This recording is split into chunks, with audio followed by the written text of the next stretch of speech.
17 বছর পর ভোট কেন্দ্রে জি। কেমন লাগছে, অনুভূতিটা একটু জানান। মানে অনুভূতি তো ভাষায় প্রকাশ করা যাবে না।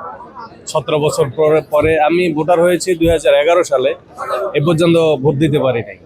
এই প্রথম ভোট দেবো ইনশাল্লাহ, এবং আশা করি আমার পছন্দের প্রার্থী বিজয়ী হবে ইনশাল্লাহ।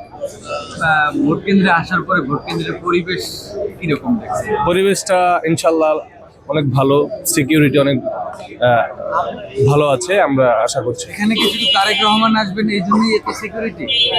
না, শুধু প্রধান উপদেষ্টাও আসবেন এখানে? তারেক রহমান আসবেন এই জন্য না, এখানে সব ভোটাররাই আসবেন, সবাই ভোট দেবেন, এই জন্য সিকিউরিটি সরকার ভালোভাবে নিচ্ছেন বলে আশা করছি।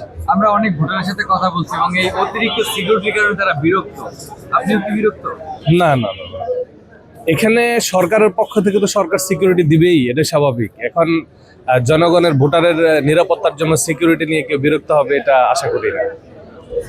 আচ্ছা, আপনার মনে হচ্ছে এবার কারা? জি, আপনার মনে হচ্ছে এবার কারা? আমি ব্যক্তিগতভাবে বলবো, আমি যাকে পছন্দ করি উনি আসবেন। আমাদের দেশনায়ক তারেক রহমান ঢাকা 17 আসন থেকে নির্বাচিত হয়ে প্রধানমন্ত্রী হবেন, এই বলে আমরা আশা করছি আর কি।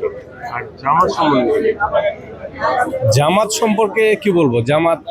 জামাতও বাংলাদেশের একজন প্রার্থী আছে, জামাতও প্রতিদ্বন্দ্বিতা করছে। জামাতের সাপোর্টার আছে, তারা ভোট দেবে স্বাচ্ছন্দ্যে, তারা ভোট দেওয়ার জন্য আসতেছে এবং তারা ভোট দিচ্ছে।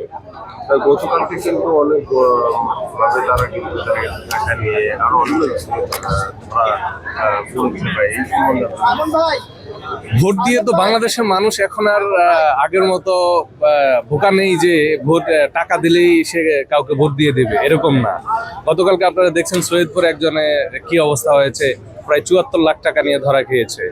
টাকা দিয়ে তো ভোট কেনা যাবে না। বাংলাদেশের মানুষ সচেতন আছে, যোগ্য যারা আছে তাদেরকে ভোট দেবে। ঢাকা 17 আসনে তারেক রহমানের প্রতিদ্বন্দ্বিতা করছেন একজন জামায়াতের প্রার্থী। আপনারা আসলে তাকে কতটুকু শক্ত এবং শক্তিশালী প্রার্থী হিসেবে মনে করছেন?